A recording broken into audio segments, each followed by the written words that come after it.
Hi, my name is Courtney Sharp. I work for the maintenance division here at Canadian Road Builders. We work on all the division's equipment that falls under the CRB umbrella. We work on milling machines all the way down to pickup trucks. We work on the equipment all throughout the season, trying to keep the stuff on the road up and running.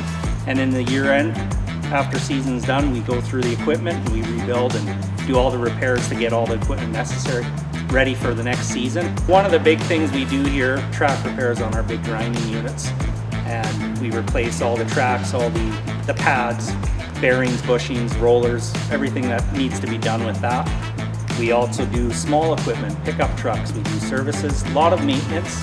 We do rebuilds on the cooker units, the melter units. Next season when you get back here and all your equipment's in tip-top shape, you can thank your maintenance division.